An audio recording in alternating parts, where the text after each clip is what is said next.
Hello everyone, स्वागत है आपका अपने YouTube channel voice of Shyam सुंदर में। आज एक बार फिर आपके सामने एक बहुत ही शानदार और उपयोगी टॉपिक लेकर आया हूं, जिसमें आज हम बौद्धिक अक्षमता या इंटेलेक्चुअल डिसेबिलिटी पर चर्चा करेंगे। जिसमें बौद्धिक अक्षमता क्या होती है, उसके कारण, प्रकार, लक्षण, इन सबको जानते हुए ऐसे बच्चों का किस प्रकार से हम व्यवस्थापन करेंगे, इन सब की विस्तार से जानकारी प्राप्त करने के लिए हमारे साथ वीडियो में अंत तक बने रहें। आइए सर्वप्रथम बौद्धिक अक्षमता या इंटेलेक्चुअल डिसेबिलिटी, जिसको पहले मेंटल रिटार्डेशन या मानसिक मंदता के नाम से जाना जाता था। बौद्धिक अक्षमता की अगर हम बात करें तो सर्वप्रथम हमारे जहन में बुद्धि लब्धि का सवाल जरूर आता है, क्योंकि एक स्वस्थ और सामान्य जो व्यक्ति होता है उसकी बुद्धि लब्धि 90 से 110 के बीच होती है, लेकिन अगर इससे ज्यादा या कम होने की स्थिति में उसे सामान्य नहीं कहा जा सकता है।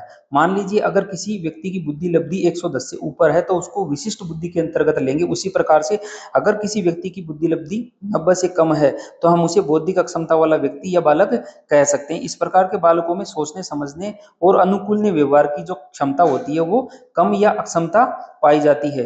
इसको हम इस प्रकार से भी समझ सकते हैं कि बौद्धिक अक्षमता एक ऐसी स्थिति है जिसमें बालक या बालिका की बुद्धि में औसत से कमी होती है तथा अनुकूलनीय व्यवहार में भी कमी पाई जाती है, जो कि विकासात्मक अवधि के दौरान प्रकट होती है। आगे हम इसको एक परिभाषा के द्वारा और समझने का प्रयास करेंगे, जो कि American association on intellectual and developmental disabilities AAIDD के अनुसार बौद्धिक अक्षमता एक प्रकार की अक्षमता है जो बौद्धिक क्रियाकलापों में महत्वपूर्ण सीमाएं और अनुकूली व्यवहार में भी सीमाएं दर्शाती है, जो कि सामाजिक और व्यवहारिक कौशलों में प्रकट होती है। यह अवस्था 18 वर्ष की आयु से पहले विकसित होती है।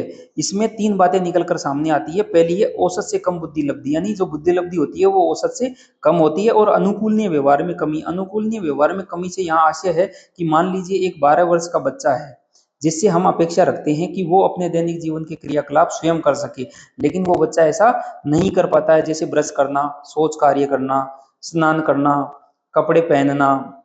तो ये इसके अंतर्गत अनुकूलनीय व्यवहार भी प्रदर्शित होता है या प्रभावित होता है। तीसरी जो इसमें बात निकल करके आई है वो है विकासात्मक आयु। तो विकासात्मक आयु से यहाँ अभिप्राय है यानी 0 से 18 वर्ष, यानी गर्भावस्था से लेकर 18 वर्ष तक की जो अवधि होती है उसको विकासात्मक अवधि या विकासात्मक आयु कहते हैं। आगे हम इसके कुछ लक्षण हैं जिनसे देख करके पता लगा सकते हैं कि इन बच्चों में ये लक्षण पाए जाते हैं। उनमें पहला है विकास का देरी से होना। इन बच्चों में विकास में धीमापन पाया जाता है। संप्रेषण की इनमें कमी होती है। स्वयं का रखरखाव संबंधी कौशलों की इन बच्चों में कमी पाई जाती है। सामाजिक कौशल की कमी होती है। स्वास्थ्य एवं सुरक्षा संबंधी कौशलों की कमी पाई जाती है। और कार्यात्मक शिक्षा ग्रहण करने में भी इन बच्चों में कमी पाई जाती है। आगे हम देखेंगे कि जो बौद्धिक अक्षमता है उसका किस प्रकार से वर्गीकरण किया जा सकता है। तो यहाँ हम देखेंगे कि 3 प्रकार से बौद्धिक अक्षमता का वर्गीकरण किया जा सकता है। पहला होता है मनोवैज्ञानिक आधार पर, दूसरा शैक्षणिक आधार पर और तीसरा चिकित्सीय आधार पर। मनोवैज्ञानिक आधार की बात करें तो यह इन बच्चों के लिए सबसे ज्यादा महत्वपूर्ण होता है। तो इसमें बुद्धि लब्धि के आधार पर इनको बांटा जाता है। बुद्धि लब्धि की अगर हम बात करें तो बुद्धि लब्धि बराबर MA/CA × 100, यानी जो मेंटल एज है बटा जो क्रोनोलॉजिकल एज यानी वास्तविक आयु गुणा 100। तो 100 से गुणा करने पर इसकी जो बुद्धि लब्धि है वो निकल करके आ जाती है, जो कि इसके स्पेशलिस्ट होते हैं जो साइकोलॉजिस्ट और साइकेट्रिक्स, उनके द्वारा ये निकाली जाती है। तो इसमें हम देखेंगे कि जो मनोवैज्ञानिक है बिने उसके अनुसार सबसे पहले अल्प या माइल्ड कैटेगरी, जिसमें इन बच्चों की बुद्धि लब्धि जो होती है वो 69 से 50 के बीच पाई जाती है। दूसरा जो इसमें प्रकार है उसमें है अति अल्प या मॉडरेट, जिसमें 49 से 35 के बीच बुद्धि लब्धि पाई जाती है। तीसरा जो प्रकार होता है जिसको गंभीर या सीवियर बोलते हैं, उसमें 34 से 20 के बीच बुद्धि लब्धि होती है। और चौथा और अंतिम प्रोफाउंड या अति गंभीर, इसमें 20 से कम बुद्धि लब्धि होती है। अब बात आती है कि जो 70 से कम है वो तो इसके अंतर्गत आ रहे हैं, लेकिन 70 से 90 के बीच वालों को क्या कहेंगे, तो वो होते हैं बॉर्डर लाइन या पिछड़े बालक। तो वो बॉर्डर लाइन के अंतर्गत आते हैं। अब आगे हम देखेंगे शैक्षणिक आधार पर इसका वर्गीकरण, उसको भी 3 प्रकार से किया गया है, शैक्षणिक, प्रशैक्षणिक और जो कस्टोडियल या संरक्षणीय। तो पहला है एजुकेबल, इसमें जो बच्चे होते हैं उनकी बुद्धि लब्धि 50 से 69 के बीच होती है।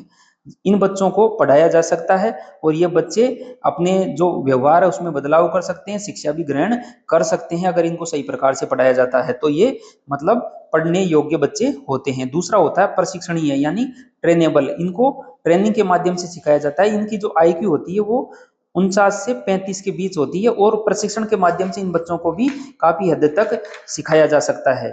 और तीसरा जो होता है उसको कहते हैं कस्टोडियल या संरक्षणीय।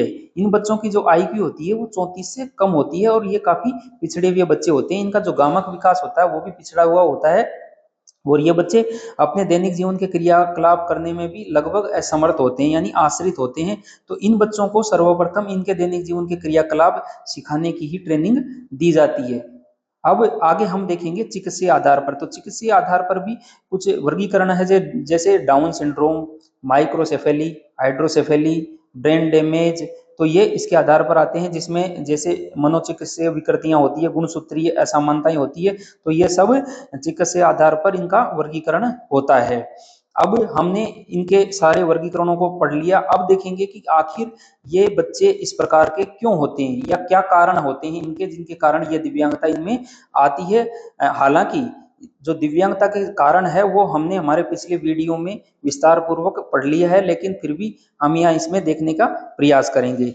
तो इसके कारणों की अगर हम बात करें तो कारण दो प्रकार से होते हैं। एक तो होता है आनुवंशिक कारण। तो आनुवंशिक कारण के अंदर वे आते हैं जैसे गुणसूत्रीय असमानता और जैसे किसी बीमारी के द्वारा पीढ़ी दर पीढ़ी उनमें जो दिव्यांगता है वो आ रही है। दूसरे कारण होते हैं अर्जित कारण। अर्जित कारण भी तीन प्रकार के होते हैं जिनको हम देखेंगे, जन्म से पूर्व, जन्म के समय या प्रसव के समय और जन्म के बाद। तो हम पहला देखेंगे इसमें जन्म से पूर्व। तो जन्म से पूर्व जो कारण है उनमें पहला है गर्भ धारण के समय माँ का 18 वर्ष से कम या 35 वर्ष से अधिक होना, यह भी एक कारण है। नजदीकी रिश्ते में शादी होना, कुपोषण, माता को गंभीर बीमारी होना, माता को तनाव होना या माता द्वारा मादक पदार्थों का सेवन करना। RH फैक्टर जो कि हमने पिछले वीडियो में विस्तार से बताया है। टीकाकरण का अभाव, कोई संक्रमण। तो इस प्रकार की ये जो चीजें होती है जिनकी वजह से दिव्यांगता आ सकती है। और मैनेजमेंट भी इसका साथ ही मैं बता रहा हूं कि हम जब भी इन चीजों को समझें तो इनका मैनेजमेंट यही होता है कि ये जो सारी चीजें उसका हमें ध्यान रखना है कि शादी भी नजदीकी में नहीं करना है, खान पीन का अच्छे से ध्यान रखना है, तनाव माता को नहीं देना है। तो ये सारी चीजों का हमें ध्यान रखता है जो कि इसके मैनेजमेंट के अंतर्गत वो आता है।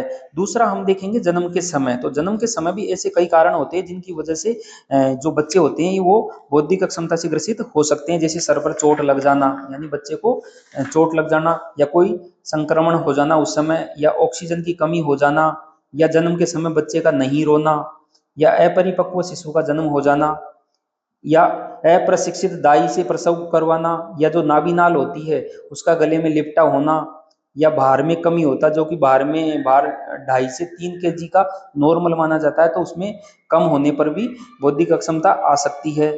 या प्रसव के दौरान माँ को दौरे पड़ना, रक्तचाप का कम या ज्यादा होना, तो ये भी एक कारण हो सकते हैं। उसी प्रकार से तीसरा आता है इसमें जन्म के बाद। तो जन्म के बाद भी जैसे चोट या दुर्घटना, मस्तिष्क या ज्वर का आ जाना यानी मस्तिष्क का जो ज्वर है यानी ब्रेन में बुखार आने की वजह से, कुपोषण की वजह से हो जाता है, संक्रमण या पीलिया हो जाना, बच्चे को बार बार बेहोशी के दौरे पड़ना, या टीकाकरण का अभाव हो जाना, मिर्गी के दौरे आना, ये सब भी कारण होते हैं। इसके अलावा हमने पिछले वीडियो में कुछ अन्य कारण भी बताए थे जैसे शीशा या पारा इनके संपर्क में आने से भी, जिसको विस्तार से देखना हो तो आप उस वीडियो को देख सकते हो। तो इस प्रकार से ये कारण होते हैं जिनकी वजह से जो बच्चे हैं उनमें बौद्धिक अक्षमता आ सकती है। तो इनके व्यवस्थापन या प्रबंधन में भी हमें इसी बात का ध्यान रखना है कि जो तीनों अवस्था है उसमें हमें इन चीजों का ध्यान रखना है, चाहे वो टीकाकरण हो, चाहे माता को तनाव हो, या कोई चोट लगना हो, या बच्चे के बुखार हो। तो इस प्रकार से सभी चीजों का इसमें ध्यान रखना है ताकि ये दिव्यांगता ना आ सके। अब बात करते हैं आगे शैक्षिक जो प्रबंधन है उसकी, कि इन बच्चों को किस प्रकार से पढ़ाया जा सकता है जो कि इन बच्चों के लिए बहुत ज्यादा उपयोगी होता है। तो उसके बारे में हम बात करेंगे। तो इन बच्चों को ये पढ़ाने के लिए हम क्या कर सकते हैं, किस प्रकार का व्यवस्थापन कर सकते हैं ताकि ये बच्चे भी समाज की मुख्य धारा में आकर के अपना जीवन यापन कर सके। प्रबंधन की अगर हम बात करें तो पहला आता है असेसमेंट या आकलन। यानी इन बच्चों का सर्वप्रथम आकलन किया जाता है। तो आकलन करने के लिए कुछ टूल्स होते हैं, जैसे बेसिक एमआर, एमडीपीएस, एफएसीपी, पोर्टेज गाइड।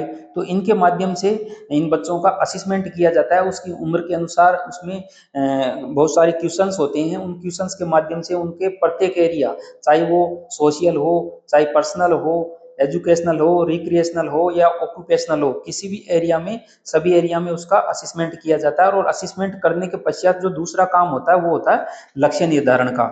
उस बच्चे के लिए लक्ष्य निर्धारित किया जाता है ताकि उस बच्चे की आवश्यकता को ध्यान में रखते हुए उसको कुछ सिखाया जा सके और वो उसके जीवन में काम आ सके।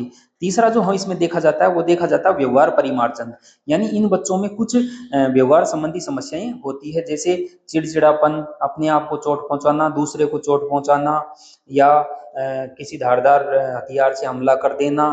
तो इस प्रकार से उछलना कूदना, ऐसे इनमें जो समस्या व्यवहार है वो पाए जाते हैं। तो उनका व्यवहार परिमार्जन किया जाता है, जिसमें ये देखा जाता है कि इस बच्चे को जो समस्या हो रही है वो क्यों हो रही है, तो उसके कारणों का पता लगाया जाता है और फिर उसके हिसाब से ही उसका व्यवस्थापन किया जाता है। उसके बाद इसके लिए आईईपी तैयार की जाती है। आईईपी से अभिप्राय है जो इंडिविजुअल एजुकेशनल प्लान, यानी जो व्यक्ति शैक्षणिक जो योजना होती है, जिसमें इस बच्चे के लिए जो टारगेट निर्धारित किया जाता है वो इस बच्चे के लिए बनाया जाता है, जिसमें विभिन्न प्रकार की टीचिंग टेक्निक्स का सहारा लिया जाता है, कुछ सिद्धांतों का भी सहारा लिया जाता है। जैसे सीखने के कुछ सिद्धांत होते हैं, जैसे ज्ञात से अज्ञात की ओर, यानी जो चीजों की जानकारी है उससे अज्ञात की ओर इसको ले जाते हैं ताकि बच्चा धीरे धीरे सीख सके।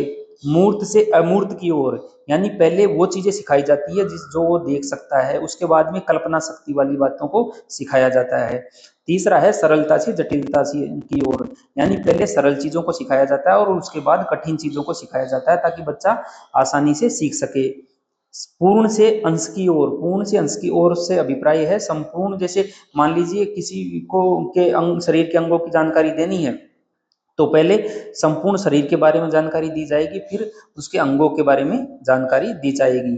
इसके बाद दूसरी टेक्निक आती है, उसको कहते हैं कार्य विश्लेषण या टास्क एनालिसिस, जिसके अंदर बच्चे को जो लक्ष्य लिया जाता है उसको छोटे छोटे टुकड़ों में बांटा जाता है और छोटे छोटे टुकड़ों को सिखाया जाता है ताकि वो उस बच्चे के लिए आसान रहता है।